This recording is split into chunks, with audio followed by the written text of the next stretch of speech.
Hey guys, it's me, your Dungeon Master Celeste Conowitch here. I just wanted to go ahead and start this episode and let you know that this is not going to be a standard video kind of done in our standard style here. For this episode in particular, what you're about to see is actually a pre-recording of half of an episode that we are currently working to put together.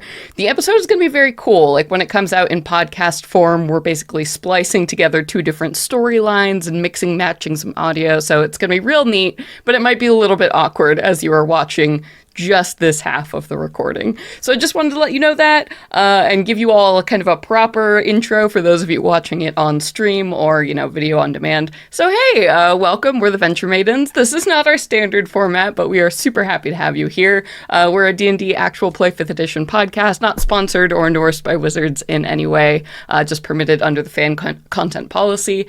Content warnings for this episode, we're just keeping up our standard body horror warning. We don't anticipate any other content warning issues for this episode. But with that, I'm going to go ahead and transition to the footage itself, and I hope you enjoy. Okay, we are live. All right. Hey, everybody. My name is Celeste Conowitch, and tonight I will be your Dungeon Master. Hello, I'm Nassim Etamad, and I'm your half-orc fighter, Toni Silvertail. And for a special feature tonight, I am Sage, and I'm playing your amazing artificer, Gidget Glitch. Let's dig in. So, Sage, Nassim, how you guys feeling? You ready for this Titan exploration dungeon crawl we're about to step into? I'm ready. I mean, Tony's in there yeah, we're gonna pick a rose. It's gonna be easy peasy in no and worries. out. Get a flower. Yeah. Been doing this a long time. I'm ready for the long haul. Yes. Yes. Sage, I am stoked. Yeah. Oh yeah, we just fought a mecha rock. Yeah. We're about to infiltrate some ruins. I am all about it. Yeah. I feel like it's been a while since we've done a good dungeon crawl on the show, so I'm excited to get gritty rules, old school nerdy, and do a little bit of this. So we'll talk about that and some of the specific rules to remember about dungeon crawls in just a moment. But before we dive into all that, I do want to go ahead and have us do a quick recap of what happened last time, specifically from the point of view of Toni and Gidget. So what do you all remember, gang? What happened last time on Venture Maidens? Last time, well, I believe Lu still hadn't woken up, so Toni had decided that, I didn't want to waste any more time, anyone else's time. We were on a time crunch anyway. Yeah. And you know what? The less other people I have to worry about on this quest, the better, frankly. So Toni was like, you know what? I'm going to go ahead and go get this rose, try and get rid of this big favor. It's my doing anyway, so I'm going to go for it. Yeah. And I left for Reynard's once again. And upon arriving at his boudoir, he gave me his little fox friend. I wrote his name down. Kit the fox. Kit the fox. Which means baby fox. There's baby fox. That's what they call kits, yeah. Our baby foxes. Oh, that's cute. I like that now. Maybe be nicer to him. I'm getting a little soft spot. Yeah, I'm getting a little soft spot for the baby now. You baby. He's baby. So I picked up Kit, and just before heading out, I was also reunited with my one true love friend in a platonic way. Yeah. Arrow, my alicorn, my bonded alicorn. We reunited, and it felt so good. Yep. And he opened this portal thing for us to leap into the sky and make our way towards this Titan hanging floating garden place. What was it called? The Hanging Gardens of Tethys. The Hanging Gardens of Tethys. Yeah. Of Tethys. Thank you. The Hanging Gardens of Tethys. So we leapt forward, we made our way, and we were flying for a good long while before we start seeing something shimmer in the distance. And as we got closer, we realized it was the Hanging Gardens. Mm-hmm. But then quickly, a giant rock bird monster, mechanical version of a rock, had flown out of this cave opening of the island and started coming towards us. But then right when things were about to get hairy, a friend arrived who I had never met before, but we know as Gidget. No. Yeah, yes, Yes, we see the triumphant return. We see the triumphant return of Gidget, our favorite pink mohawked-haired artificer from the Elysian Keep. And post-campaign 1, she has taken, we have learned eventually after our harrowing combat with this rock, that she has taken up a post with the Order of the Fury, the order that Kara had started after the events of last campaign of our Fate campaign. And so she had said that she is here doing research because there is so much Titan technology in the world, and to be able to find it, study it, reclaim it, repurpose it for the problems that we are facing in our very human or mortal realm would definitely be beneficial, because we're facing some problems. Who don't want God tech? Who don't want that, Yeah. So, and that was the first time that Toni or Rook had heard of the Titans and explained that, they are the progenitors of the gods. They are, the gods' parents, essentially. And they were amazing creators who were very invested in the act of forging, of creation, of creativity. And so this god here, Tethys, is one of the gods of like rivers and water. And so this was her, realm, supposedly. So here looking for to reclaim some cool magic devices, hopefully. Yeah. Oh, yeah. And Rook is with us. I forgot Rook was with us. Yep. Yes. Rook is here, So terrified, hating all of the heights. Right. This is all so god awful. But Rook hates a lot of stuff, so just add it on the list. And Toni, did you want to summarize a little bit for us your quest here, and then also Arrow's quest that you learned a little bit about? Oh, yeah. Well, my quest is mostly to find this rose, our big favor that we traded for, was to simply get a rose from these hanging gardens. That's it. It seems to be like it was like an impossible task given to someone, as if to constantly keep them in someone else's debt. Mm-hmm. But we were like, we can do that. One big favor, an unknown favor that I had for this big favor. So that's what I'm here to do.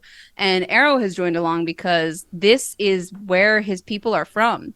And he wants to know why they're all gone, what made them leave in the first place, and if he could learn anything about what happened and maybe find a way back. Yeah. Because his people the Alicorns are dying off. Basically, Alicorns, and this, I don't think this was actually explained, but here it is, Alicorns can't actually breed. They're immortal beings in the fact that they live forever, but they can die. They can be killed. But they kind of like mules, right? They can't actually breed, so they're dying off, and Arrow's like the leader of this like last pack, the last herd of Alicorns, and he's hoping for some way to figure out how to make more, or like where they came from, or something. Yeah. Cool. Great recap. So yeah, we're going to go ahead, dive right in here. So at the very last moments of that last episode, we had a conversation where Gidget basically, after her crew in this cool airship had taken down this big mechanical rock construct thing, had a conversation with Toni and Rook and Arrow, and basically said, hey, I'm here to go look inside as well. So if you going in, I'll come with you. And you all basically been preparing to like mount up and then fly to the main entrance here. So a couple notes before we like super dive in. So this episode is happening directly after that one, which means that any resources you all have spent in that fight are still gone. So I think, Toni, you spent an action surge, so keep that in mind. Gidget, you spent some spell slots. So that's something there. I did also want to note, Toni, one of the gnomes on this craft would absolutely offer you either your choice of a crossbow or a longbow. I think the ship was probably equipped with both of those things, and you are proficient with both as a fighter. Since you don't have one, I want to make sure you have one before we go into this situation. Okay. Because if you're flying around on Arrow... Let me look them up real quick. So crossbows are a little bit more yeah. damage, but the deal is with them that you have to spend an action to reload them unless you have a special feat. So you wouldn't be able to attack twice with your multi-attack until you get that feat, but it is more damage. Whereas longbows are a respectable amount of damage, but not nearly as much as the crossbow. Longbows also do, as the trade-off, have a longer literal range on them than crossbows do. They don't take an action to load though, and I could use Correct. my multi-attack. But their damage is not as high as I'm the just crossbow. That's okay. I'm gonna go with the longbow. Can you tell me just what the damage die is for that? Yeah, I believe it's a 1d8. If you 8, yeah. Okay. Lovely. I've got that ready. And the range is something like banana pants, like 400 feet or something ridiculous, because they're longbows. Oh shit, that is banana pants. Yeah. Yes, and then also before we dive in, I also wanted to talk a little bit Sage, because you were playing Gidget, who is an artificer, which is a base class that isn't actually part of like the core 5e rules. It's in Tasha's Cauldron of Everything and the Eberron's Guide, but folks here may not be super familiar with it. So I was wondering if you could just give us kind of a general pitch, like what is the Artificer, and then talk a little bit about some of the cool stuff we might expect from Gidget for class features and stuff this episode. Most definitely. Artificers are definitely the touch of steampunk to our fantasy realm. They are all about experimentation and brewing elixirs or crafting magical items. And so they're all about, that foraging, crafting, creation, like the impulse to build something and to fix something and break it down and understand how it works. And so there are a couple different types of artificers, but she specifically is a battle master. So one of her main features is she has a steel defender. This one in particular takes the shape of a large, or not, well, technically a medium-sized boar named Albert Swinestein. Right. This. Oh, I forgot. Albert didn't come out during the fight. Lord. Yeah, no, continue. No, Albert was in the lower decks helping one of the other gnome crew members, make sure that everything was just, operating after being struck by this rock. So that is actually her shield defender, who has its own hit points, can help out in combat and everything. And her other main thing that she does is that she is able to infuse items with magical properties. So at this level, she gets to infuse basically 3 magic items per day.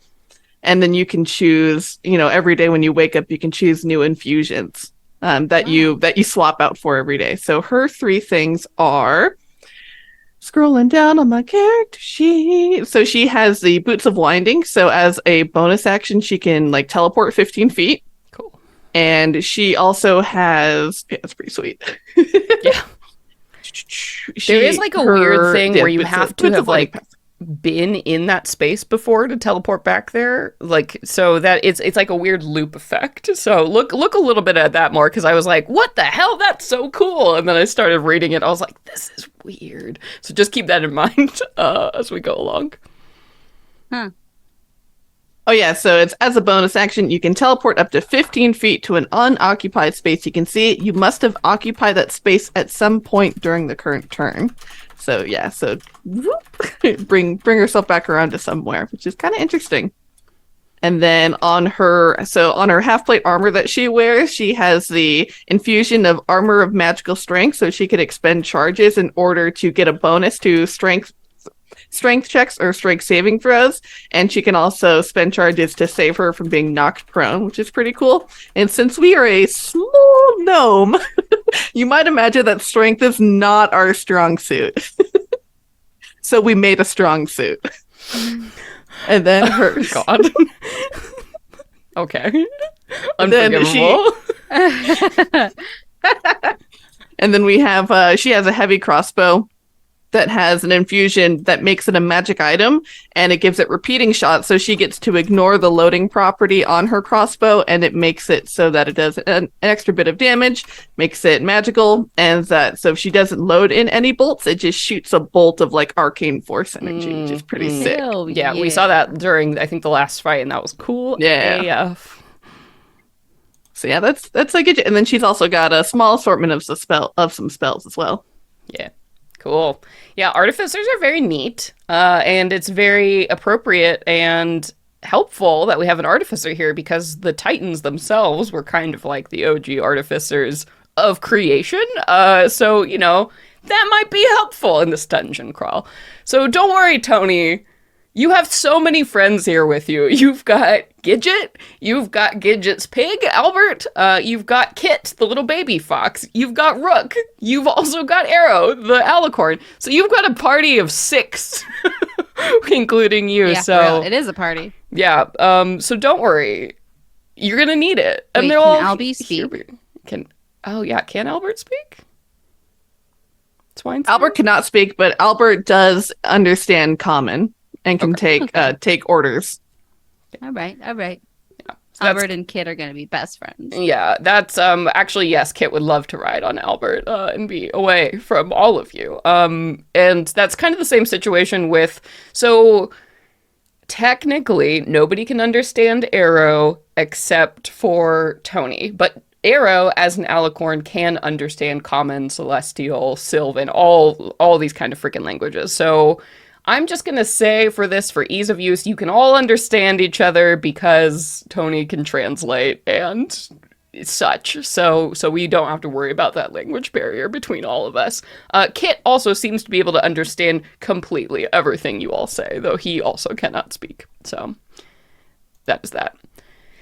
Cool. That's all the business. So yeah, let's get into this dungeon crawl. So a couple things that are important for dungeons, in case you all only know about the dragons part of this game, because 5e has really not emphasized dungeons a lot. So some good practices. Let's just go over these. Traps, motherfucker. They're everywhere. So there are 2 ways you can go about checking for traps as you crawl through a dungeon. One is setting like a leader position person who will basically be at the front and kind of use their passive perception. In every room you go with, this will be the person who I am checking. If their passive perception is high enough, you don't have to roll individually like for searching for traps. I will tell you if there is a trap at that DC in that room here, and then we'll just do that. So that is a little bit faster and kind of guarantees, gets rid of some of the chance, the probability of failing, but it also means that you are set to one number. So if I have a trap that is harder to detect than that passive number, you fucked, right? Because it's not going to bing off. So that's one way to do things. The other way is every time you enter a new room, if you want to make a perception check to search for traps, you can elect one person to do that. Disadvantage being, it does take a little bit longer, and literally in the game time, because it does take about 10 minutes to like scan a room for traps. And then also you have to remember to do it each time, right? I'm not going to sit there and help you and remind you. So those are kind of the 2 paths. Typically in dungeons, it's always a good idea to make sure you know what you're doing there, because every room you should absolutely have your bases covered. There are 100% traps in this experience we are about to have. Number 2, resource management. Very critical in dungeons. There are a lot of rooms, a lot of enemies. Things could get so much worse than you think. So be aware of what you have, what you're spending, and look for opportunities to rest when you can. Mm-hmm. So those are both very good things. 3, just be careful, because there are minions in dungeons. There are alert levels in dungeons, so like the things you do can be heard by other creatures around usually, and things will get worse if you make them worse. So just dungeon etiquette 101 for everyone in this crawl. Good? Is that I feel like Toni, we should have a meeting with everyone because we have so many little companions and large companions. We said all of that to them. We had a little sit down and we said all these things. So the little powwow. Yeah, the good thing is that you have 2 animal-minded companions who are already naturally born cautious things, right? So Kit and like Arrow are used to having to deal with this kind of stuff, because being in the wilderness is kind of like a dungeon crawl. Everything wants to kill you all the time, right? And then Rook, you have a ranger. As a ranger's great. Like, if you don't have a rogue, get a ranger, right, for dungeon crawl experiences. So they're good. So actually, I'm more concerned about Toni and Gidget than anyone else, which seems appropriate. In this situation. True. I mean, immediately I'm like, oh, okay, well, Rook should be our lead and be checking all those things. So Yeah, Toni, what is your passive Yeah, what's your perception? passive? It would be 10 plus 11. your... 11. Oh, isn't 11, it? Oh, okay. Jesus. Gidget's is 10. Okay. Rook's is just in case. Rook's is 15. So that's also not yeah. amazing, but it's... Albert's is 16, and he also cannot be surprised. Okay, so do we want the pig to be our passive perception track checker? Like...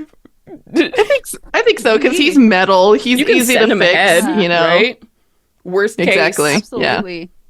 All right, cool. So, all right, so Okay we with are going to elect Albert to be our lead. So that means he also has to walk in front of everybody else. He's like the front position. Okay.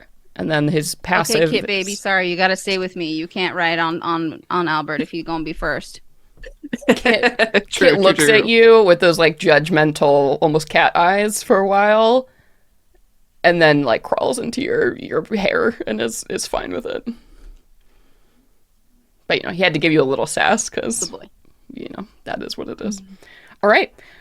So question: how are you carrying Albert?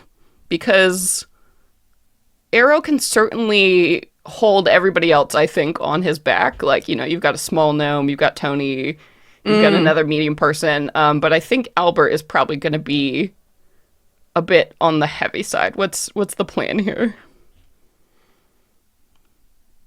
Let's see. So We drape a net over Arrow like a helicopter carrying Like put him in a sling? a rescued person. Yeah. Yeah, Yeah, just that- in a little the sling hanging below. that definitely makes sense. Yeah, and just have Arrow carry him on one separate trip to lighten the load. Yeah. Arrow Yeah. could probably hold everyone, like, the weight, because horses are, like, ridiculously strong. He can hold up to, like, 600 pounds or something, like, absurd. So you can get it, but yeah, that net is a good idea. So the space. We're running out of space. It's very crammed with, Toni, Rook holding on to Toni, Gidget holding on to Rook. And so... luckily, Slap another pig on the back. yeah, there you go. You've got the Lord of Alicorns here, so thank God. Yeah, so the gnomish crew can easily, rig up something for you. So Albert, what's the attitude of Albert? Is he cool with this? Is he loving it? Is he terrified? What's the deal?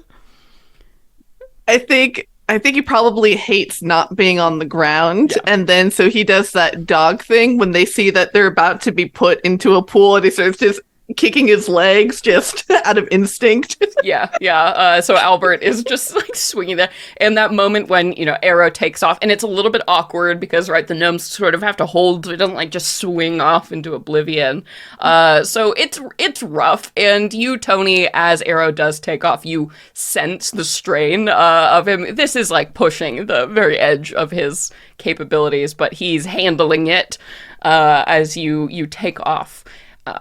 So the deck of the ship where we left you guys was about a couple 100 feet away from this structure in front of you. And as a reminder, this structure basically looks like a gigantic, like so vastly large, it's frightening, metal cube that is just hanging in the sky here. So you haven't gotten seen any gardens, any trees, anything that would indicate any of these legends that you've heard of this place so far. It's just like this steel dome or cube, like with these big fuck you faces on all sides. And the one side that you had been moving towards had like this slit that moves like from the top to the bottom here. And there had been just like darkness when you stare down into it. You have no idea what's beyond it.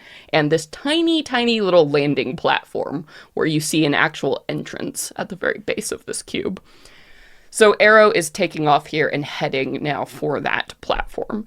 Gidget, what have you instructed your crew to do, because you do know there are certainly more of those guardian things lurking out there. So definitely after defeating the rock, she would give the orders that go down, see whatever you can salvage out of that creature, stack it onto the ship.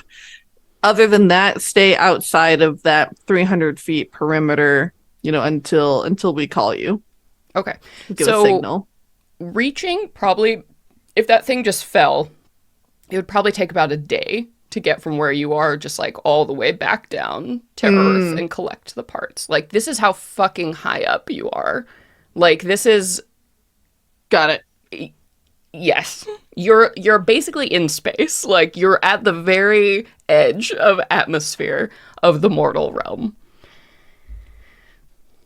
Wow. Okay, then yeah, she would feel it like in our bodies, like oh yeah, struggle the to air breathe? here is shitty, and it's been hard to breathe and stuff. And I will say this is a fantasy world, so you all don't exactly understand concept. It doesn't really have a planet feel, so there's like no gravity, no atmosphere, but the way realms work in this world is that they expand and they contract, right, based on stuff. And so you're basically getting to the edge of the map, right? The very edge of reality at this point.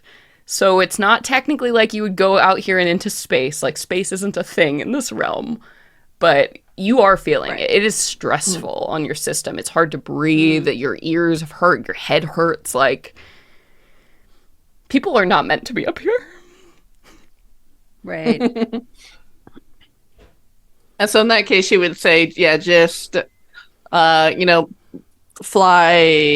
or revolve around the thing, see, log what other flying constructs you can see, and try to observe their patterns, and then just keep on that trajectory until you see us give the signal to fly in and swoop us out. Cool. And I assume you would probably have some kind of like a sending stone or some way to contact them, yeah? Something like that, or she would just use something like dancing lights to be like, to catch their attention, to be like, this is, because also to not have to like, make sound or anything. Yeah. But yeah. This cube is so freaking scary, gargantuan. It's basically like you're going into a Borg cube. Is sort of the sitch. So dancing light certainly isn't going to work, but I will say you can have a sending stone or like a scroll of the sending like spell if you want. I think Gidja is more than prepared. Yeah, that's perfect for this. Okay. Yeah. Cool. So yeah, you have that conversation, you give the instructions, right? And then so the ship heads off as you all head down to this platform. And when you do get there, yeah, the wind roaring in your ears, I think your eardrums have popped several times now over the course of just being up here, and the elevation changes. And as you fly towards this cube more and more, just the size of it is so overwhelming. It's hard to comprehend, as you get closer and you look up, and it's nothing but just reflective metal all the way up to the end of your vision, in the blue sky. It's very dizzying and strange as you approach. And after what seems like a lifetime, Arrow finally lands, and you hear the clicking of his heels that slip a little bit on this platform that is, again, just entirely steel. And it's not like you see rivets or bolts or anything. It just seems to be completely made of this one sheet of metal. Very strange, very odd. And you are staring down this labyrinthian hallway that looks like it's just going into darkness. Oh boy. Dark vision sitch. Well, I'll start by just dismounting Arrow, helping everyone off of him. Yeah, and getting untying the net for Albert out of the net, and... untangled. Yeah. Arrow, are you going to be okay in this level of darkness? I'm fine, but I don't think this is a typical darkness. I should be able to see beyond it. I think there's some kind of veil or spell blocking the way. Well, intriguing. I guess we go forward and see if there's something on whatever other side there is.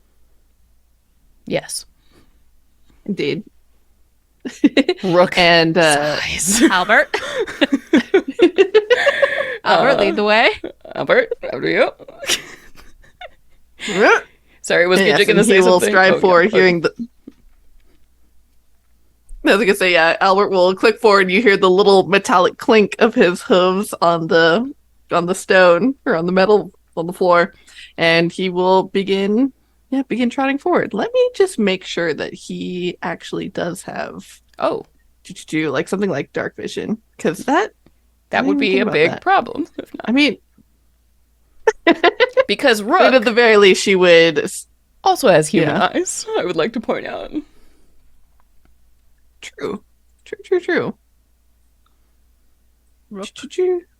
is. I'll like have them have their hand on my shoulder, like just stay close to me. Listen to me. I mean, for checking for traps, if neither Albert or Rook can see in the dark, well, they yeah. cannot be your trap finding people. Uh-oh! Okay. Just be mean. He does have dark vision. Okay. Up to 60 feet. All right, so that's good. And then Gidget also does have dancing lights, so when it comes to combat and needing light, she can also throw that up real quick too. Cool. But yeah, I think for the most part of keeping that light down might be the good call. Yeah, for sure. All right. So Albert kind of sniffs, the air, this like dark veil leading forward, and lets out like a little mechanical grumble, and then disappears into the wall, and you see that darkness like consumes him as he moves in, and you do hear like a snorting from the other side, which would be a sign that Gidget means it's safe, whatever is on the other side. Yeah, it's one snort for good, two snorts for I found something. He's honk.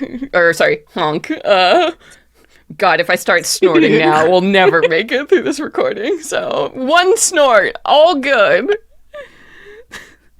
One snort good, and Gidget she'll relay that to everyone else, so they also know the system. Then she'll wave everyone forward.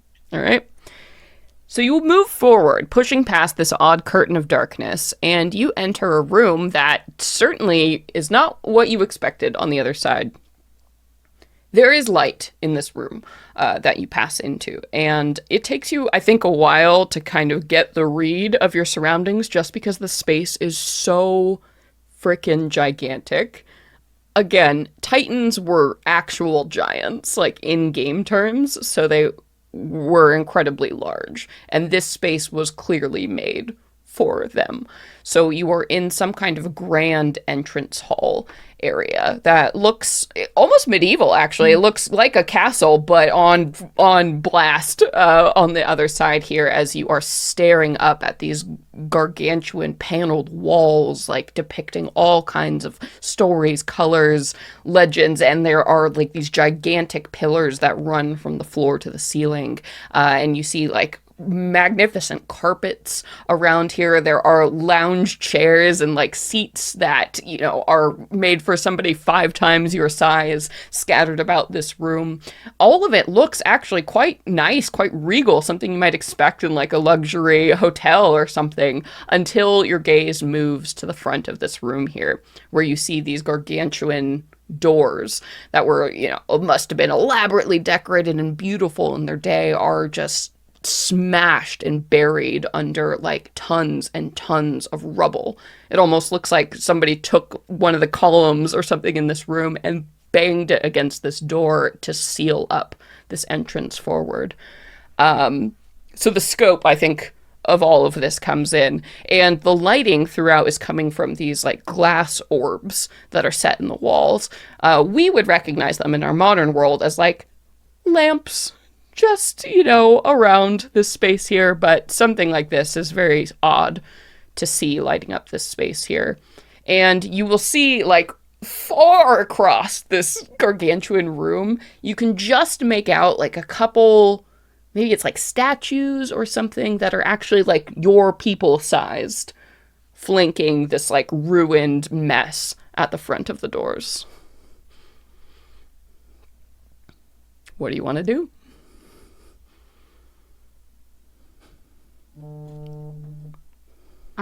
I think I want to investigate the rubble and see if there's any hope of moving, shoving the things out of the way to create an opening of some kind. Sure. Yeah.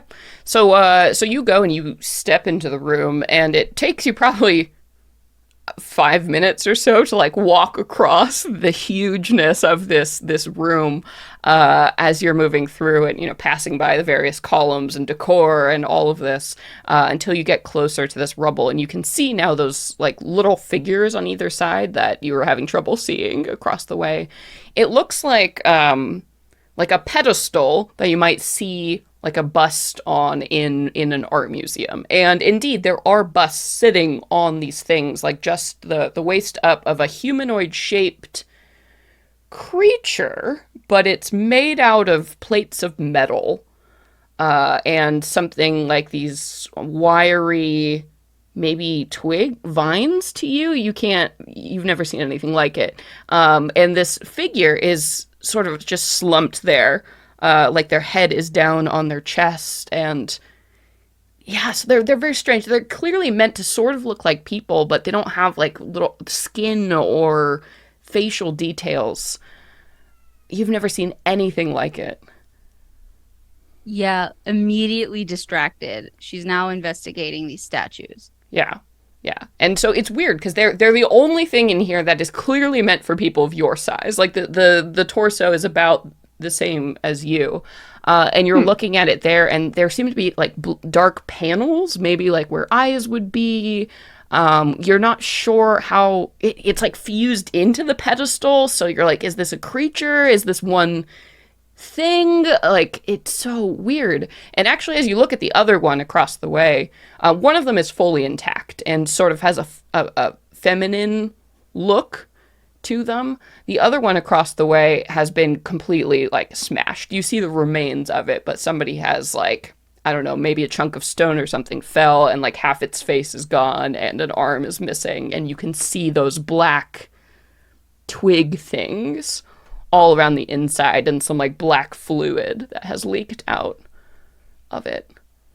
Does it like resemble any of the mechanical things like Albert or the Rock that Yeah, we've seen so far? actually, yeah, when you saw like the bird, once it like opened up, you know, kind of those panels when you started blasting away, that you saw a lot of this kind of black, those little cords and like twists. You know, we would recognize them again modern day as like wires, but that's clearly these things were probably made by the same person, if you had to guess.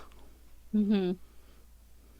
Oh, hey, Gidget, I think you might be interested in whatever this statue thing is. Delightful.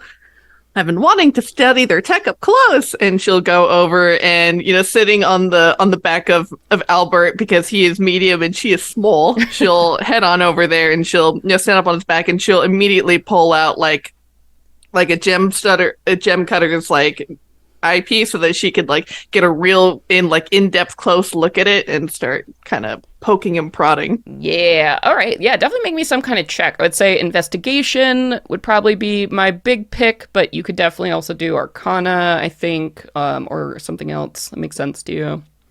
Definitely. We have both investigation and Arcana, but we'll go with... Actually, since she has the inclination that this is probably somehow magically like created or animated, she's gonna go with Arcana. Yeah, for sure. Ooh, nice. That's 16 plus 8 for 24. Mm-hmm. This is definitely Titan tech. Something you have been starting to call those kind of guardians or things around. The term you have coined is automaton so far. So we can say you would recognize this as another kind of Titan automaton. You have seen remains of things like this in other Titan settlements and ruins, but nothing as intact as this thing in front of you, which is very exciting. The fact that it is, humanoid, and as you're looking at it, so it's your best guess, probably some kind of interface device. Since it is sitting in a reception hall, so there might be some information or something you can glean from it. But clearly, whatever was powering it is no longer active. This thing seems to be deactivated. So maybe if you could get it on, if you could power it in some way, you might be able to learn more. Neat. So she is going to go over towards the other one that's smashed in the corner and see if she can find any useful parts out of it. So like maybe another battery core, something that she can like put like some arcane energy into to juice it back to life. Cool, I like it. So there's like this thing is like basically a corpse right now. So I would like you to give me some kind of, do you have like tinker's tools or something as you're digging around in this thing trying to like find a part? Definitely. Yes, as a rock gnome, she is a specialized tinkerer, so she gets double proficiency when she uses them. Well, fuck yes. Okay, and that'll be, I think, dexterity as you're digging, or intelligence, your pick, as you're digging through. I mean, intelligence would be nice. All right, let's take intelligence then. And so for tools, remember, just because they're very confusing to everyone in 5e. So basically, you use a tool in place of a skill, right? So you always pair it to an ability score, and then if you have proficiency in a tool, you get to use, obviously, your proficiency for that. If it would double, it's the same way you would double, like, expertise in a skill. She got a total of 22. Shit, that's so good. Yeah, so you are looking through the remains of this thing, and you're like, whoa. I think, we might lose Gidget right here if it wasn't a full mission, because this is so fascinating as you're looking at the way this thing is put together. It's almost like veins in the body, right, that are moving through this thing and, like, allowing it to move. So it must be able to animate, and you're seeing all the full range of motion. It's so exciting. And finally, you're digging around there, and you get to, like, the heart place of where this thing would be, and you find like a crystal that has been like shaped almost like in a cylindrical fashion, and you see it secured by wires on either side that must allow whatever energy in there to like move through all the wires. Fascinating. Arcane battery.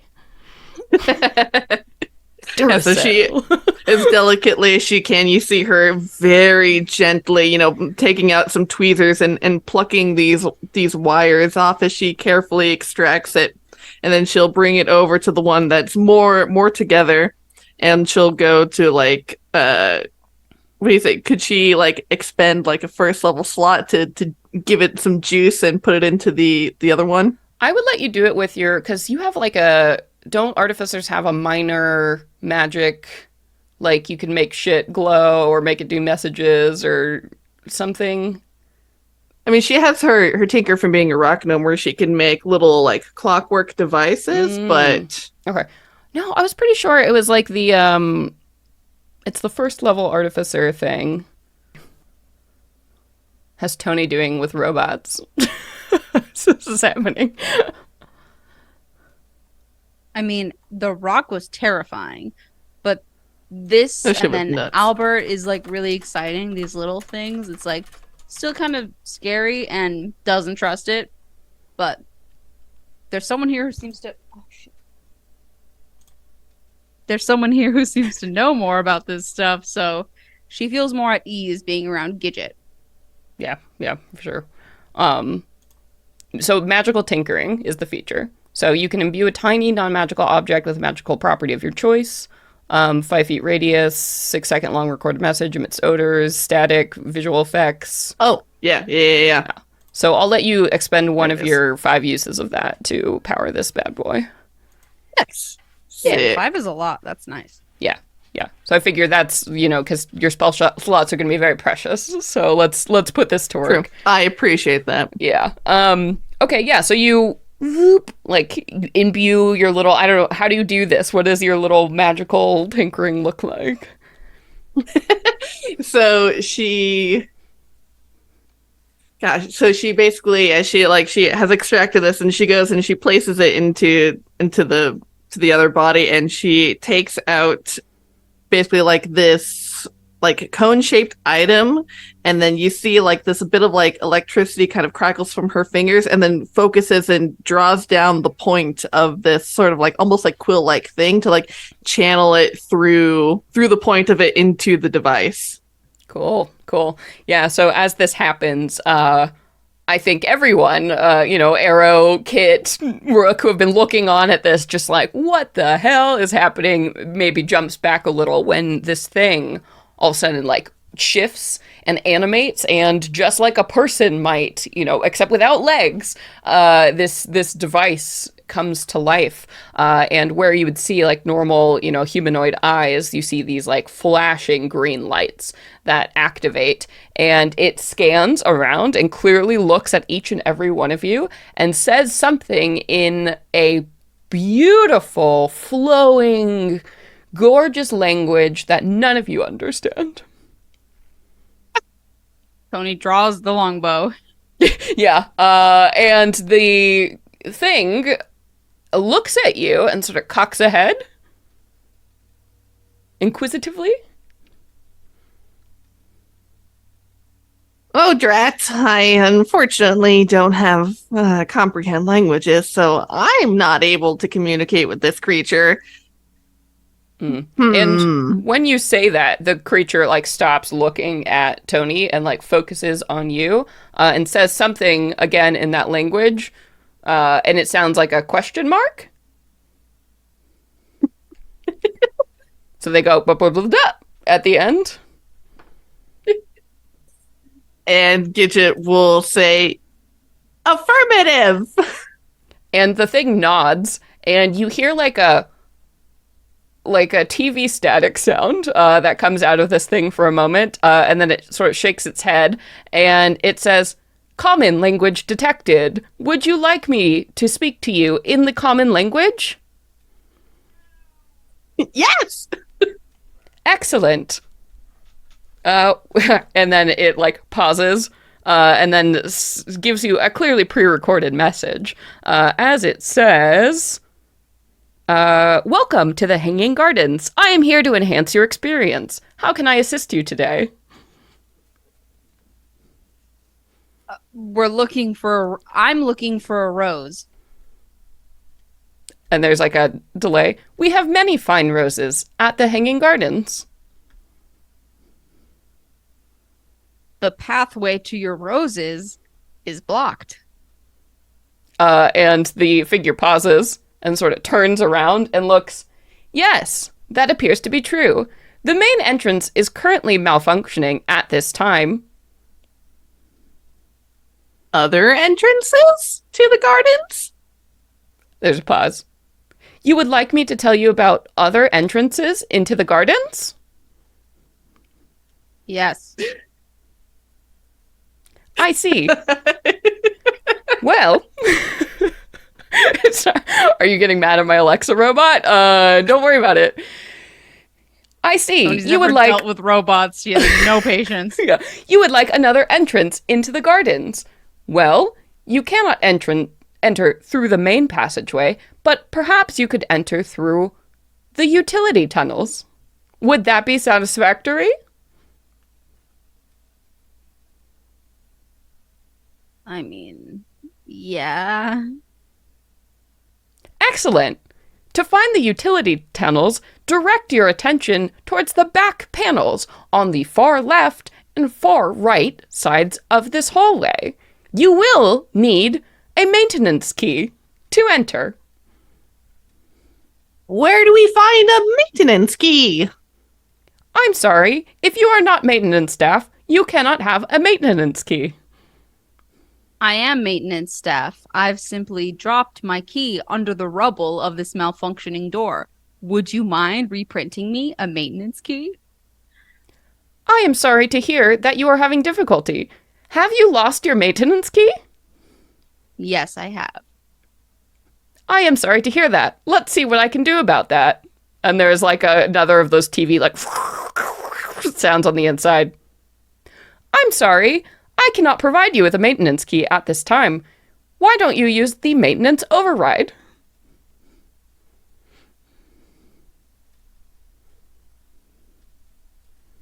Yeah, why don't I? Gee, wait. Scenting rhetorical question. Yes, we would like that. Good. Proceed to the maintenance doors and activate the maintenance override. Is there anything else I can assist you with today? What is the maintenance override protocol? I do not have that information. He just looks at Toni and shrugs, starts heading over there. Can you tell us the way to the roses or the rose garden from the maintenance tunnels? I am not programmed with a full map of the maintenance tunnels. My job is for the main entrance, which is, unfortunately, blocked. Where can we locate a map? Well, in the atrium just beyond the main... And they turn around. I do not have that information at this time. All right. Can you turn her off or, turn down the volume? I think it'll stop talking once we move away from it, or at least I suppose. Yes, I am programmed to interact with visitors in the reception hall. If there is nothing else I can do to improve your experience, I will shut down to preserve battery power. Thank you. Thumbs up. Have a beautiful day. Voom. And Walking just like towards the... yeah, shuts off. Yeah, so looking at either side, you can go to these corners she mentioned. At a glance, just looks like normal like wood panels as part of this. Like the whole room is covered floor to ceiling wood panels like that are highly decorative, portraying all these different scenes. So it just seems like there's another blank panel kind of in this space here. I say we go to the left one.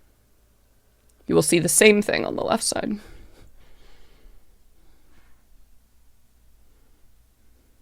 And you said this reception hallway was well lit, right? Yep, the lamps and everything here. Yeah, she'll definitely be like, Rook, was it? Can you see if there's any secret doors or something that moves? Yeah, okay. So Rem will make Rook will make... Did you say Rem? I think you did. Rook. Oh god, those are names. Nope, just me. Okay. Maybe. I don't remember. I don't know. I've all right. done that. I've called Rook Ram. Yeah. We'll watch the VOD. They're very different. I promise. So Rook got a very good roll, 16 on the dice, plus her investigation. And as a reminder, anyone can look for secret doors. It is just an investigation check. There is no penalty to look for secret doors for any other class in this version of the game. Oh, damn. I would have done investigation. Oh, well. Yeah, only rogues could do it in older editions or people who had that skill, but it is anyone can look for secret doors now. It's just an investigation. Yeah, so Rook will, feel around on the wall. She's like, yeah, that's definitely a panel. Anyone mind? As she pulls out a dagger and is gonna just pry it the fuck in there. Gidget will pull out a crowbar and be like, oh, please, spare your weapons of misuse. Okay. And she'll kind of walk back towards you, Tony, be like, actually think I like her. Oh, man, I'm glad she's here. Yeah, this is all very freaky.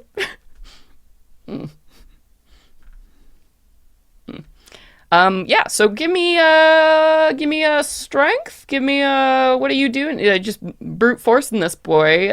So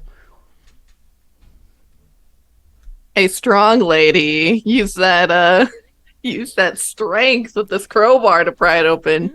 Miss All Toni. right, I'll take that crowbar. Give me that crowbar. All right, give me that athletics check as you pry this bad boy open. Manual override, indeed.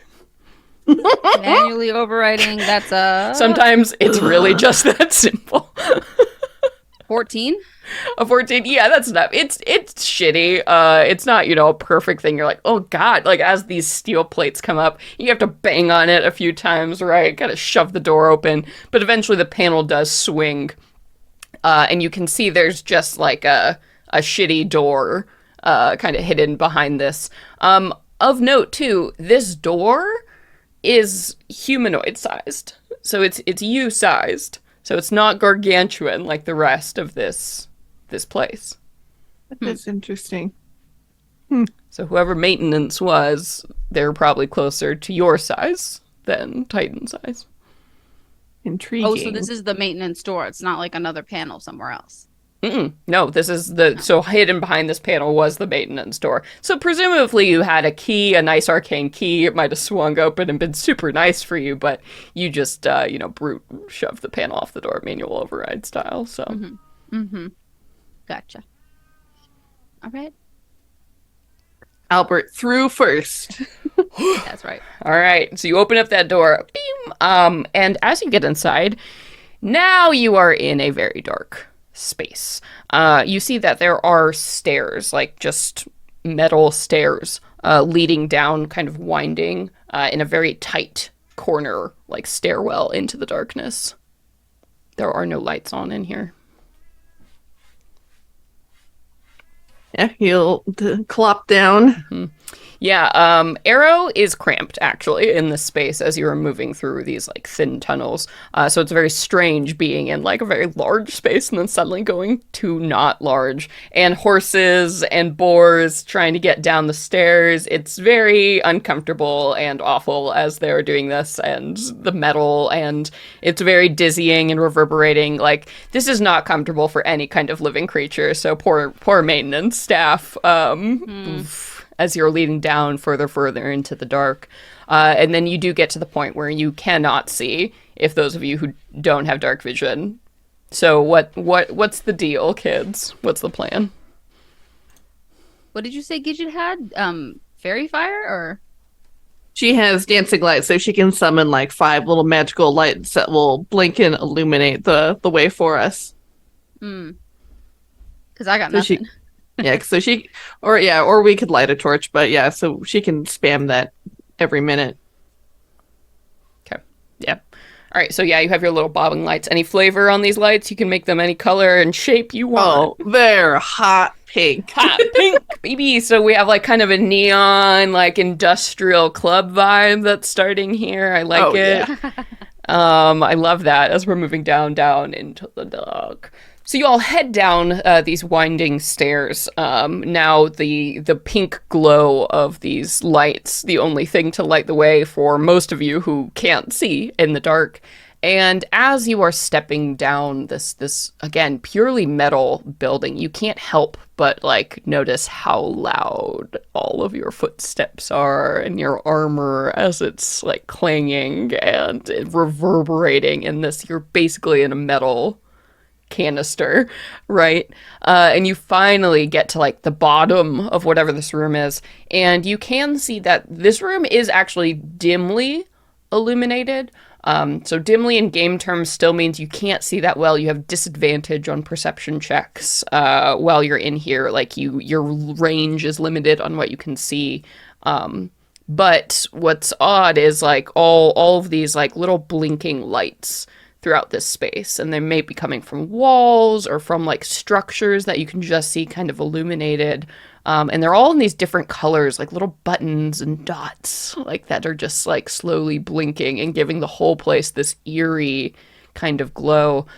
And you also start to hear things because in this room there are tons of piping, like industrial pipes going all throughout this room. Some of them are like as wide as, you Gidget, if you stood with your arms full out, like that's the size of the biggest ones here. But a lot of these smaller pipes and more of that wiring stuff that you're seeing just lined throughout this whole room here. And you can hear the sound of water that's actually flowing through these pipes. So every once in a while you get the, the cluck clunk, cluck clunk, cluck clunk sound of somewhere far away. This water is clearly moving through and bottoming out in whatever rooms lie beyond this one here. So it's freaky. It's very like steampunky. Every once in a while you hear like the like steam coming out of some of these pipes that must be like pumping hot water.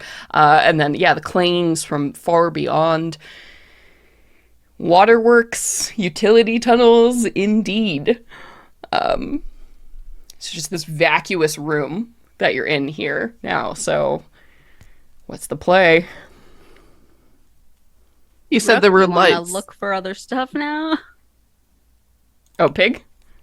Old Pig. I will say Pig does not give you any, like, indication that there are traps that he can see in this room. You said there were like buttons or blinking lights in the walls? Yeah, so do you want to go investigate what those are? Absolutely. Yeah, so they would look like, to our modern eyes, like circuit panels, basically. So there Okay. are like several points where you see that there are, yeah, little blinking lights, and they're all have different symbols on them.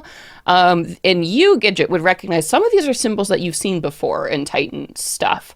It's not like it's a language so much as it's like geometric symbols, more similar to like hieroglyphs. So you've seen some of these before. You've started doing some initial like studies, piecing it together, but these are clearly some kind of commands. Things like, on or like off, fast, like not. And so these panels are at pretty regular intervals here in the walls. And some of them are by, like, you can see square grates, like where like vents, like air might flow through. So some of them might control those. You're not entirely sure. Interesting. Okay. You would see some dials, like some gauges that are clearly tracking something that are moving. Are any of them labeled with any kind of like script we can recognize? No, it's just those like geometric symbols. So like those hieroglyph icons. They don't seem to have like actual true text on them.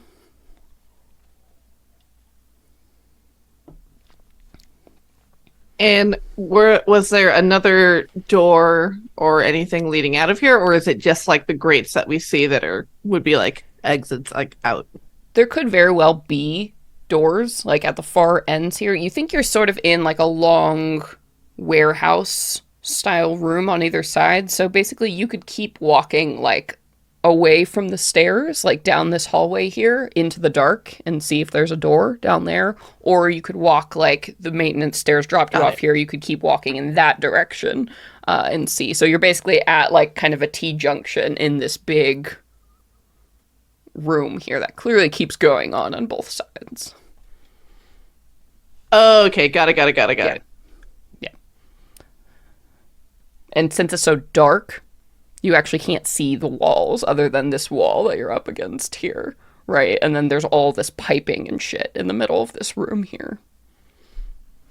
So like on a Okay, so starship, we've got the you'd stairs. be, yeah, in like, the maintenance tunnel kind of areas, except very large. Yeah, so we've got the stairs that are behind us, and then we can go left and we can go right. I think to try and ease our traveling here, Gidget wants to spend like 10 minutes to see if she can figure out how to turn on like at least the lights in this hallway by messing with these circuits. Yeah, for sure. How would you like to do that? So I think with her Artificer's lore, so she gets double proficiency related to magic items, alchemical objects, or technological devices. Cool. So I think she would first try and use like investigation to see if she can figure out the pattern. Like, like for like, logic gates, it goes like on, off, or, and then it like fuels that to some, to some output or whatever. So she wants to see if she can try, with some trial and error to, figure out like the logic of it. Cool. All right, so you go ahead and make that roll and let me know in just a moment what that is. Nassim, well, Toni is, I think, taking all of this in as well. How are you feeling in this? This is a very odd space to be in. I think she's a little dazzled. The blinking lights and all this tech that she's never seen before in her life. Yeah. Like, it's comforting that Gidget is there so she doesn't feel so, like, apprehensive about it. Or she's not so scared of it, but she is, keeping her distance. But she's still like, wow, like, I wish I could understand this. Yeah. Like, what if we had use of whatever this stuff is? If place runs off of whatever this is. we got to learn how to harness this power. No wonder she's here. No wonder she's so interested in this. Like she's understanding Gidget's mind a little bit more, but she has no idea what she's looking at. So I think distractedly, Toni is just kind of unconsciously walking towards the left down this wall of buttons, just kind of like looking at all of them and seeing what could they possibly mean. Yeah, yeah. And so while you're, meandering, I think if you go left, Rook will like swing to the right, and she absolutely has her crossbow like up, ready, like watching down this other hallway. And Arrow is just again trying, sort of in the middle, trying to make himself small. Because even though this room, the ceilings are, higher and it's wide, this metal box is not working well. It's putting both him and Rook very much on edge. They're not metal box people.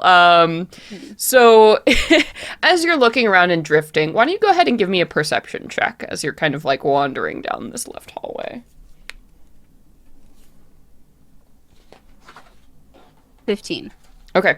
So 15, yeah. So you're looking at these lights, and it's just all so interesting and weird, and your head kind of, swings down the way, and you see, and again, because you can't really see, right? It's just that dim illumination. So just sort of on the edge of your vision in the darkness, somewhere down the hallway, you do see like a singular red light that is very low to the ground, like almost like something on the ground. And as you like look at it, you see it scuttles away. Like it was something small, and you hear the tap, tap, tap of like metal legs. And the red light goes out, and whatever it was, like, launches itself off out of your range of vision. As quietly as I possibly can, I'm gonna scuttle back towards the group, towards everyone, draw my longbow as well, have it ready to go, and once I reach whoever's closest, I imagine Gidget, I'm gonna say, something is watching us down the hall, down towards the left, a small mechanical creature with a red light on it just scurried away from me. And Gidget, you're like, yeah. What? Give me that check. Yeah, so she clasps her hand over her mouth as she suppresses this like gasp of excitement to be like, oh, one of them's moving. And then she'll duly noted. I might have been able to figure out how to give us a little bit more illumination, as she did an investigation check of 30. Holy 19 plus 11. This is where you shine! I live here! This is why we did Artificer! You're like, with that, like dramatic button press, and there's a humming sound, and like, womp, womp, womp, as red like maintenance lights go on, like that real red in sci-fi, right? When you lose backup systems on, like maintenance safety lights go on at the top of the room. So it's still like dimish, but technically for bright light, you're fine. You can see the full room now, but it's creepy low lighting as you're looking around. So you get the full like scope now of this room you're in, and as you felt, it's like a long rectangular room, probably about 40 feet wide on all sides, a 40-foot cube.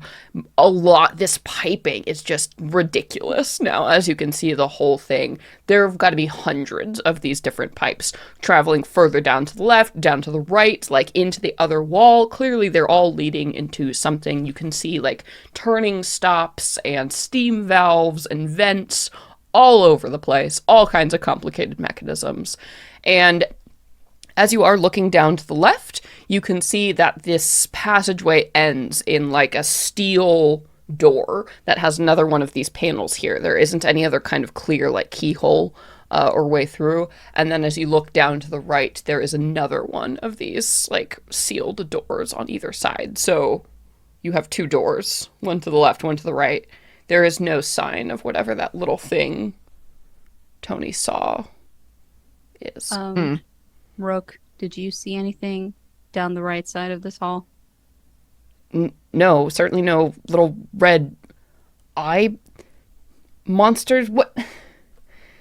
Where did it go? I don't know. It scurried off kind of quickly. What do you mean scurried? What? It was low to the ground. It was small. Like It didn't sound heavy. It sounded light on its feet, and it darted away. you see I her don't think we visibly. go that way. I think we go to the shiver. right. Yeah. We go to the right. But where did it go? That's my problem. It's a problem you're gonna have to sit with, honey. We gotta go. Okay. Okay. She tightens the white knuckle grip on the bow. All right, little dude, looking at you, Gidget. The Gidget like really just laughs at that. Kind of out of my element here, so you're leading the way. All right, off to the right, as she said. And we'll go, Albert. You hear snoot to the ground, snuffling. Moving along. Albert does not indicate that he can detect any traps. All right. We get to this door. She looks for any obvious way to open it. Key panel. Hell no. So this is, you can use thieves' tools to try and override this door if you would like. I do still have the crowbar. Yes, the crowbar is always an option. So I will say doors in this play. In dungeons, there are typically two ways to open doors. One with thieves' tools. If you do that, it is quiet and nice. And then if you do, there's usually another option that is not quiet or easy. But you will be able to open the door. I don't have thieves' tools, so if anyone does, please step forward. Oh yeah, Gidget definitely does.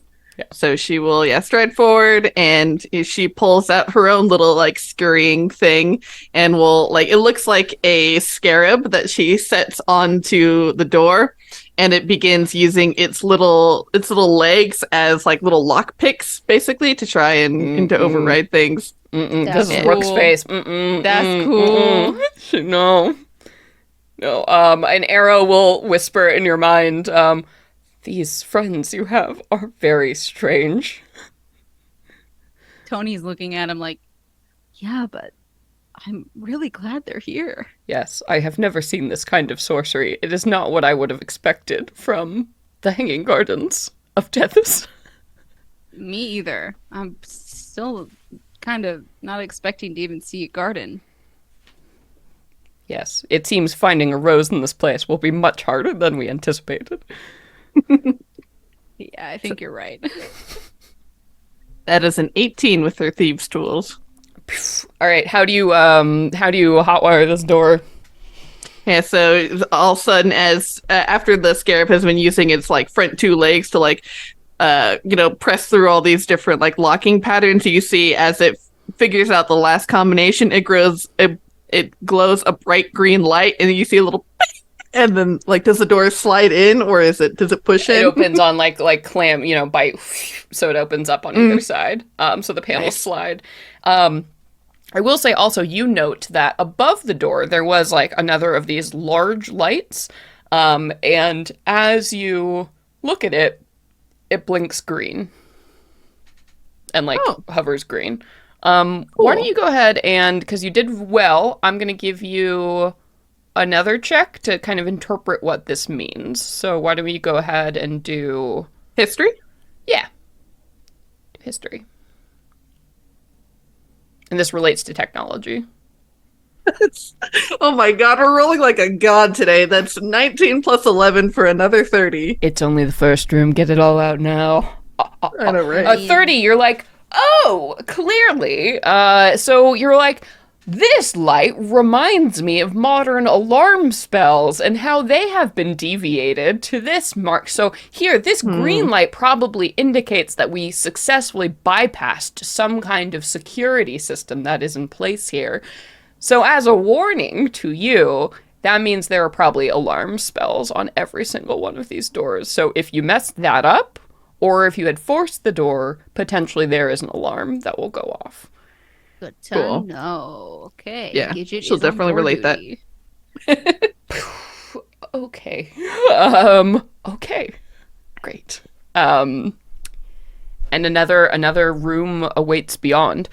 You can see that whatever you did in this room seems to have lit up all the like places around you, because now you can see that there is a much thinner and smaller hallway beyond. So this one doesn't have any kind of pipes or anything. This just seems to be like a carry way for people just to move through this space beyond.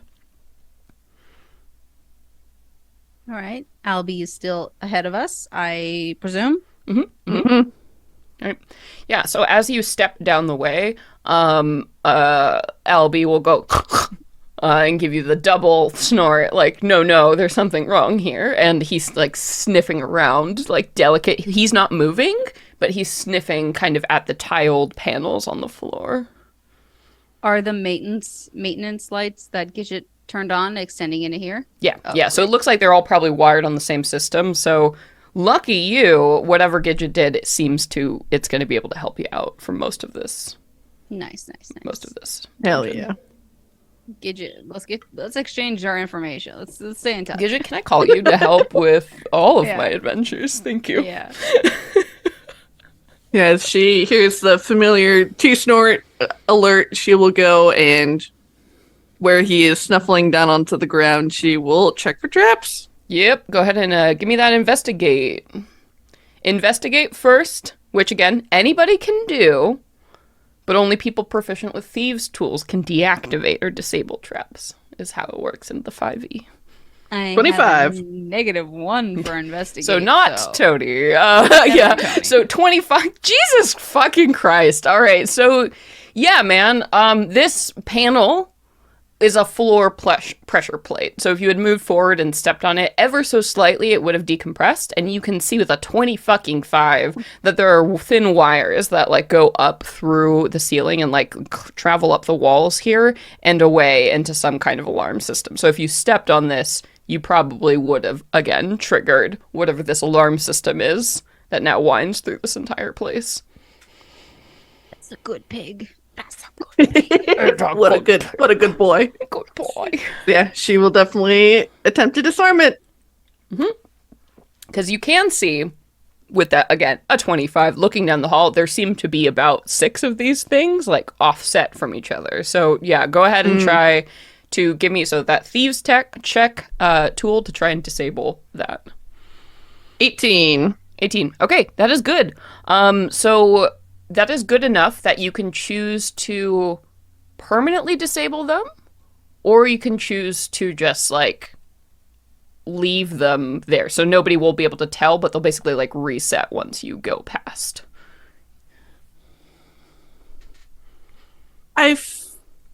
Can Gidget tell if you were to leave it, if we were to return the same way, it would still activate the trap. Yes. It's not about which direction you're going in. No, it's basically just disabling it for 1 minute, because if you were going, the other way, they would basically reset.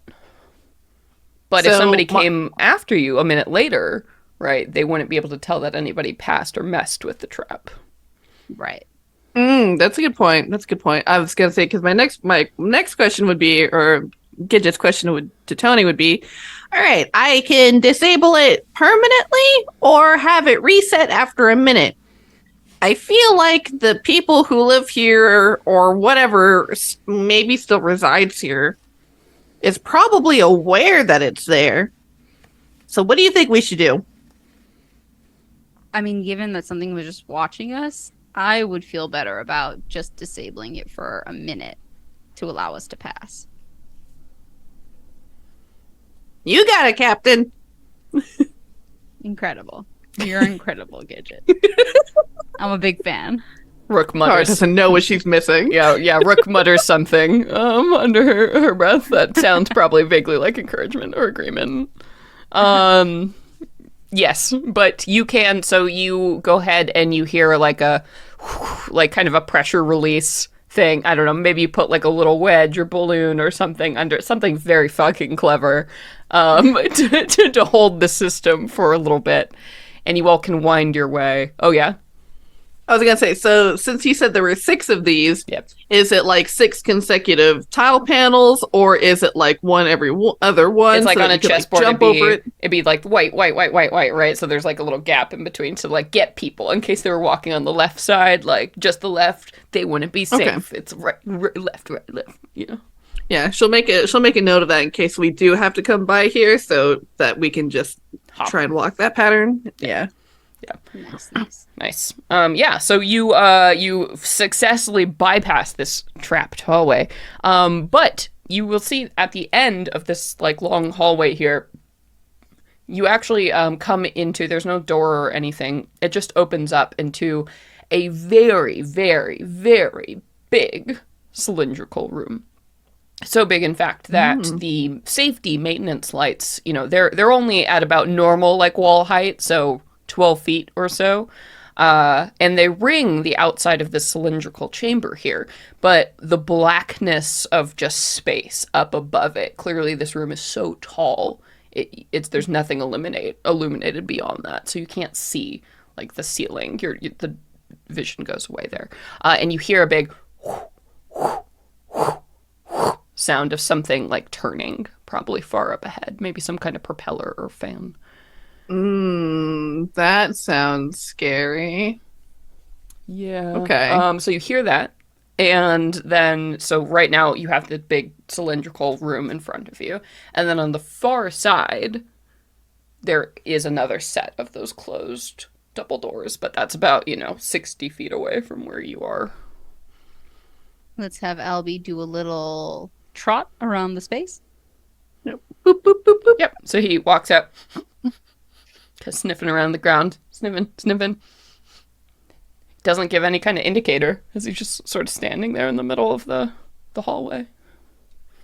Yeah. Yeah, let's go. I think as we step in here to try and maybe see or to get an idea of how tall this is, since her dancing lights work out to a range of 120 feet, she'll send them up to see if they like hit the ceiling or if she can illuminate it or if it just like they just like blink out. Nice.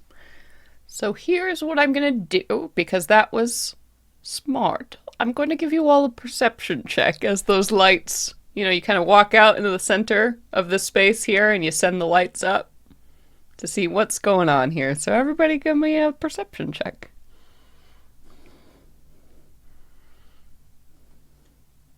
Sorry, Sage, I think you're muted. Oh, there we go. 7 for Gidget. Uh-oh. 10 for Toni. Uh-oh. All right, roll for Pig. And roll for Arrow as well, so on this, it's going to be Nassim, since perception is wisdom, you would just go ahead and roll a d20 and add that wisdom number. Okay. 18 for Albert, and he also cannot be surprised. Okay, that is good. He will not be 16 surprised. for Arrow. Okay. Arrow will not be surprised. Mr. Pig will not be surprised. Everyone else, so fucking surprised. As you...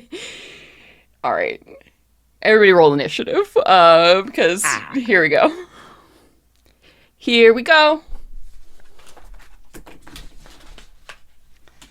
This is gonna be rough. I'm excited.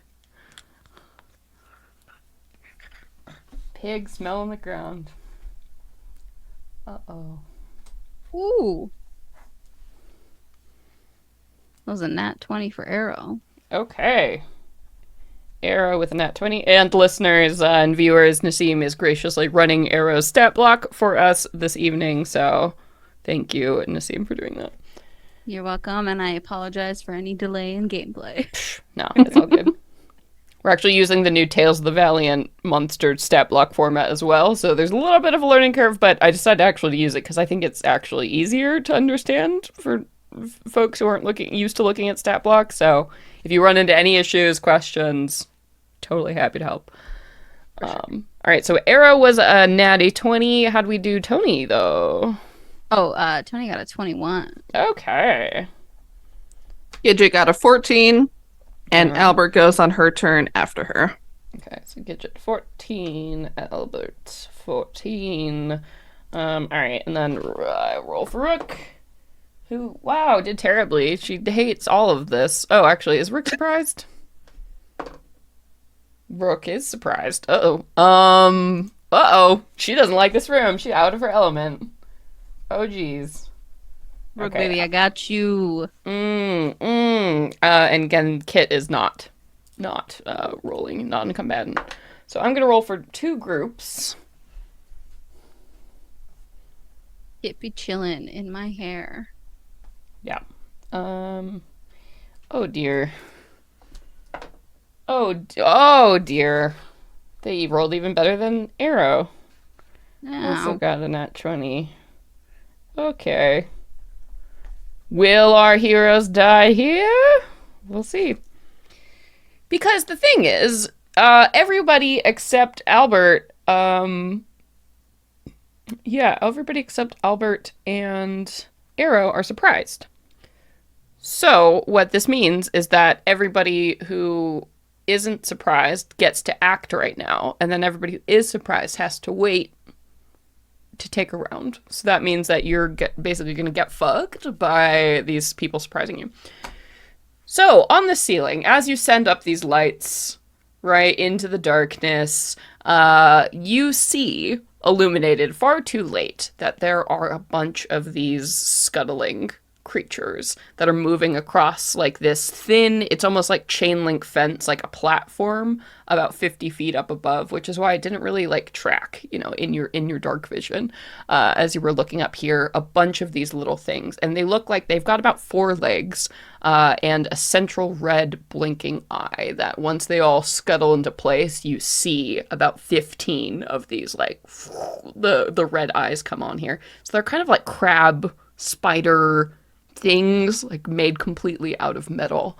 And you see that all of them are holding like scrap, you would guess. It's almost like shitty heavy rocks or something there. So as your lights blink up and you see them, and then the 15 red lights open up, things start to fall from the ceiling as they're throwing junk literally down on all of you. So let's go ahead and roll for Zim. How are they doing here? Alright. Cool, and I will shout out using the Dark Matter 5e sci-fi hack for some of these stat blocks in here, so thank you, Mage Hand Press. Shout out for that. Very good stat blocks. Alright. Oh boy. So yeah, these things, what's fun about these is they're just dropping stuff on. They're just like raining garbage on your heads. So for the first 7, let's do 2 coming to Gidget, 2 coming to Era or to Toni. Let's just go ahead and roll those right now. Falling damage. Alright, so Gidget, you're going to take 8 bludgeoning damage as just crap is raining down from the ceiling on your head. And then Toni, you are going to take 14 bludgeoning damage as like just heavy like machine parts are being dropped on you. And then Arrow is going to get 5 bludgeoning damage. Mr. Pig would take 5 bludgeoning damage. And then Rook is going to take 7. Ow. But then Arrow gets a turn. So that's good, because Arrow is not surprised. I actually do immediately have a question. Yeah. So there's the section of Divine Pounce, Magic Resistance, Magic Weapons. Is the Divine Pounce an action itself? Is it like an attack that would be used like a multi-attack as well? So it's actually part of an attack. So it doesn't take your attack action. As long as you meet the requirements, it lists in there, which means moving, and then being able to make an attack as part of that same. So as long as you could accomplish all of those things, you would just get a bonus action to attack. Because here's what I'm picturing. Yeah. I would like Arrow to fly up to the little critters up above us, and within like 10 feet of them, stop suddenly and instead give a gust of wind with his wings to try and knock some of them loose from the fence and bring them down to our ground level. Okay, cool. So I would say, yeah, that would be his move, and then he'd be so you wouldn't be using any of his like normal attacks. I'd say I'd let you do like kind of an ability check thing because that's not like a standard action. So he'd just do that with his action. He wouldn't get like, you know, the diving pounce or any of his other actions on there. Okay. No, I think that's fair. I want him to knock some loose for us, and then he can take care of the rest that are up there next time. Cool. Yeah. So yeah, no problem for him. So these things are about 50 feet up. He has a 90-foot fly speed because he's an alicorn, like beautiful lord of horses. So yeah, absolutely. So he can take flight, and then make his way up there. And so I think for this it'd be like almost like a grapple. So I'm going to say athletics, so like a strength thing, probably. So have him go ahead and roll a d20 for me and then add your strength on top of that to see if he can forcefully. That's the 22. Oh, shit. Okay. Roll me a d8 to see how many of these things. How many did you say there were to begin with? Like 15? There's 15. Yeah. I rolled a 7. Okay, so seven of these things are caught like in this wind gust, and you see they're holding on, and they've just got the 4 spider legs, right? And they're like holding onto the chain link fence, so it's not exactly the most rooted position. So as he does this, 7 of them just like get blown back off of this thing, and actually as they fall to the ground, the falling damage that they would take from 50 feet up, that's 5d6s. I'm going to go ahead and say that is more than enough to destroy them as they like shatter onto the ground. But here's a fun, because they explode when they die. So Run away! I need everyone to make dexterity saving throws. It was really cool, and now I'm sorry. It was so cool. How could you have known? As they hit the ground, you're like, yeah! And then, like, these little, like, fiery bursts come up as they spark and just explode. 19 for me, for Toni. That's good. Gidget got a natural 20 for a total 22, and Albert got 11. Okay. Albert will fail. Rook will pass. Arrow doesn't have to make it because he's up in the air. So, right, so Albert's the only one who's super failed, right? Yeah. Okay. All right, so you all are going to take half damage. Okay, so there's 7 of these things that fell. I'll say like 4 were in range of this, so like 8d6. That's something. I'm also rolling hot tonight, so... Okay. That's gonna be 15 fire damage to those of you who passed, and then 30 to poor dear Albie, as just fucking fire is like spewing all over the place from these things. Is Albie still alive? Like, what is his He is. He has a total of 47 hit points. Okay. In general. Ow. That was hard. So significant. Yes. Yeah. So the sparking and stuff, and maybe that also like because it's electric fire, right? So it doesn't like it. So Albie tries to like stomp down and put it out, and it like something catches, and his wiring too, like it's just a mess as these things explode, and you hear like a neigh of regret from Arrow up above, a hoarse apology coming down. A neigh of regret. Okay. So it is good not to be close to these things when they die. You have learned now. But Toni, we'd skip you because you were surprised. And then the other 7 get to attack. So they are going to drop down a bunch of their missiles. So I'm going to say 3 of them go after Arrow because he's right there in their face. And that's very frightening. So 3, 2, so 5... so that's going to be 8 bludgeoning damage, as the other group, half of them who haven't rained down their shit, like, do that, onto Arrow here. And then the remaining 4, let's go ahead. 1, 2, 3, 4, who are they gonna get? Okay, so Gidget, only 1 bludgeoning damage. Toni, 3 bludgeoning damage. Rook, 3 bludgeoning damage.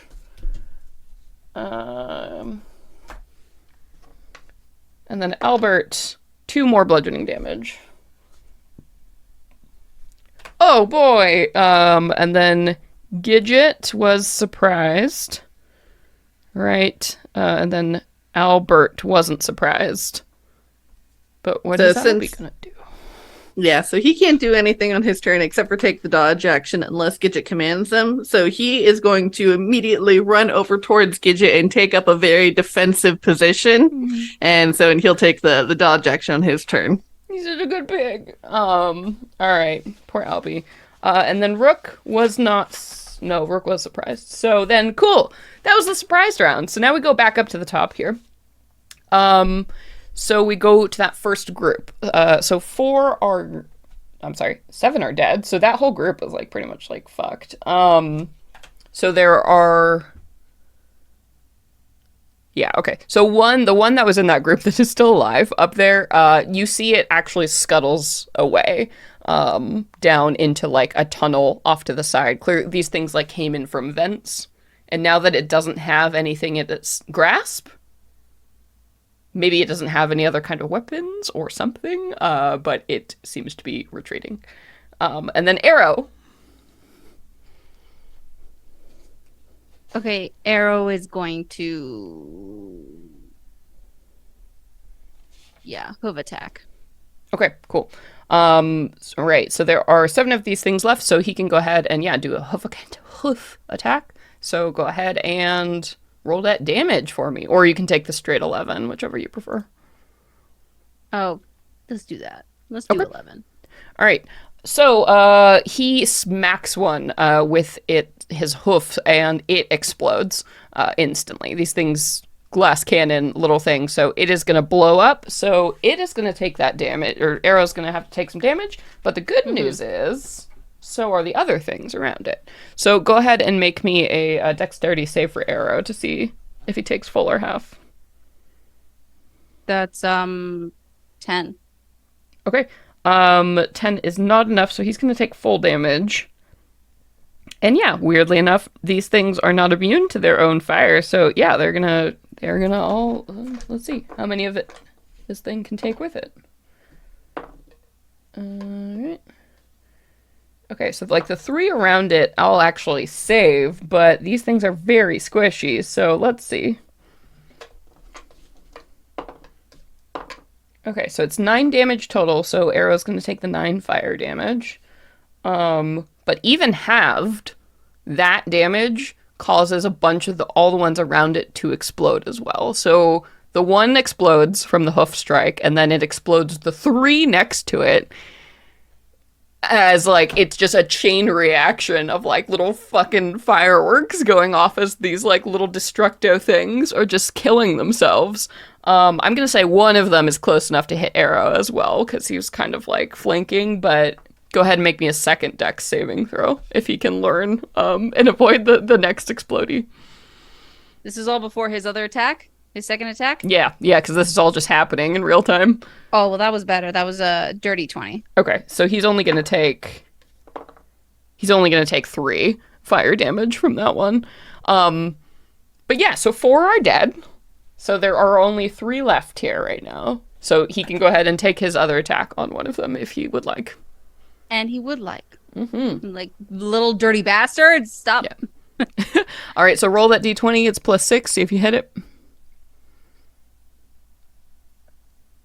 Wait, a d20 or just the damage? You got to make the attack roll. Oh. Sorry, did you not for the last? I probably just assumed No, you did. you just asked for damage. Oh, whoops. You should have rolled attack. It's NPC stat block, creature stat blocks exactly like people stat blocks. They have to roll the d20 to hit. Oh, yeah. All right, well, that's... It's my freebie, because I felt bad. Right. 15? 15 will absolutely hit. So go ahead, and now it's the damage. So you can take the 11. Now we'll do 11. We'll just do the 11. So you send off another kick, and I'm going to say this time Arrow learned his lesson, and he, like, gives it the back hoof, you know, and kind of just gets out of range of it. So as this one explodes, it's going to blow up its other 2 neighbors as well, and I'm going to save Arrow from this. But so Arrow's, like, flapping now, and they're all gone. There's just the one that got away, Yet you cannot see where it went in either direction, though you do see big vents on either side. So clear these things might be traveling through the vents. Rook is like, fuck! As she finally, like, you know, got her arrow up and ready.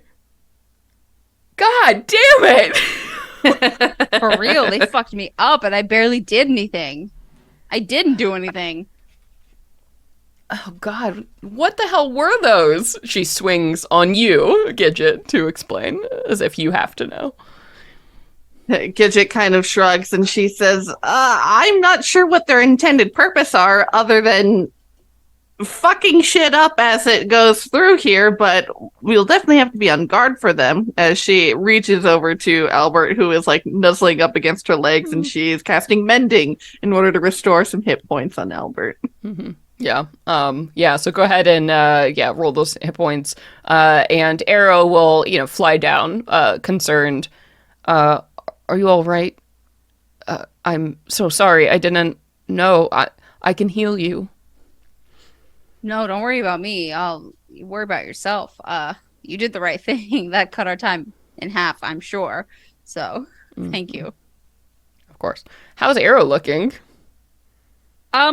He's okay. He's you know, maybe 20 points down, but I think that's okay for him. Okay. So yeah, everybody's not great. But we're okay.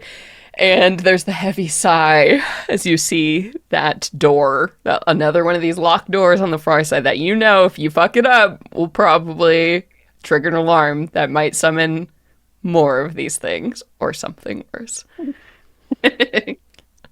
All right, so yeah, seeing that familiar light panel above the edge of above the door frame, Gidget immediately takes out her little scarab thief tool boy and sets it off to work to disarm it. All right. Go ahead and roll me that again. Roll it with advantage since you've already done this once. 26. Okay, so good. So good as you just like blow this door wide open. No worries, all good. As you step inside, you do see it's a very small box. Like elevator-sized kind of box. And you see there are glass, like, windows all around it. You can't see anything now because wherever you're sitting is, like, completely surrounded by more of these steel walls. But if you move, you might be able to see something else. Yeah, she will step on in. Yep. So getting everybody in this box is going to be very uncomfortable, but you can technically do it. As you have a large alicorn that folds his wings so miserably, and a gigantic metal pig, and all of you. I'll climb on top of Arrow just to make a little bit of room. Yeah, and you're kind of squished on both sides because his wings are really the big problem, right? He's sort of folding, like trying to be as small as possible, right? So you're all crammed in this box, and there is, again, another of these panels with a bunch of buttons on them with symbols. No numbers or anything to help you out, so, You did, no babe. Babe, Do your thing. could you press the triangle? Yeah, thanks, babe. That's my floor. Triangle. Yeah, she would immediately try and like cross-reference with the circuitry she was looking at earlier to see if she can find any familiar patterns. Would be looking to see if she can make any sense of these symbols. Yeah, it seems to be a lot more complicated than like on and off and like stuff. The systems you were so you're like, oh god. So go ahead and you have to make me the raw check again because this is clearly saying something totally different. 21. Okay. So you're like, okay, I think this one is probably you think you get some directional symbols. It looks like this elevator can actually move like forward or backwards or up. These seem to be sort of your general choices. And she'll turn to Toni. All right. So, Rin here, you're looking for a rose. It seems like we could go forwards, backwards, or up. Which way do you think would be towards the rose garden. I Looks like, mean, for fuck's sakes. any vegetation needs some light, so I feel like up is the way to go. Tunnels have got to be below something, so I say we go up. Yeah, as a kind of idea, when we came into this reception hallway, was it like in the center of the cube? Was it up? Was it down? Was it Yeah. off to one side? So the platform that you entered on, like where that led into the reception room, was pretty close to the bottom of the tube. Okay. So it's pretty safe, I think, in your visual spatial memory is pretty good. So if you walked into that reception room and it was truly where the platform was, you probably, when you went down, went to the very bottom. Like, so the floor below you so far has Okay. been the literal bottom of this cube. So going up would probably shoot you up one of the sides. Okay, perfect. So yeah, she will slam that up button. Whoop! And as you do, like that, that horrible feeling, as this box just moves and it's moving very, very quickly. And as you flashes of steel panels move past you, you finally get past whatever that barrier was, and you can see now the inside of the cube through the windows, like whizzing up past you, and you see on the inside just this vacuous space. Like, so, I mean, you knew the cube was big, so of course whatever was inside of it had to be big as well. But you are basically looking at this whole chain of floating islands suspended in the middle of this, like, iron steel box, and you can see even from here like the greenery and these beautiful rivers that are like just dropping off these floating islands and connecting to other ones.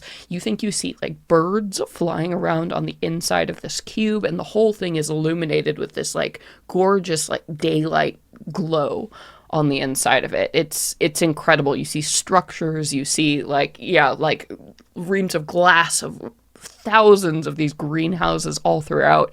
It's incredible. And you're just taking this in flashes right through an elevator window, like rolling past. And as this is all coming over you, there's the ping, and all of a sudden, you all stop. And the doors open into another of these steel rooms, and your view of the beauty you just saw is gone. That's where we're going to end the episode for today. Yeah, but thank you everybody so much for joining us. Some quick, thank you for sticking with us through this interesting format. We're experimenting and having a lot of fun with it. So thank you. Excited definitely to see how this is all going to come back together. People are going to weave together, but anyway, that's all you get from me. Thank you all so much for sticking around. I have been your Dungeon Master, Celeste Konowich. And I hope I'm not muted. Nope, yeah, you're not. I'm Nassim, and I have been your half-orc fighter, Toni Silvertails. And I am Sage, and I have been your alert artificer, Gidget Glitch. Yes! Well, thank you again, like I said, everybody, so much for joining us. And until next time, Venture away! away! Venture away, everybody! Bye-bye! Bye.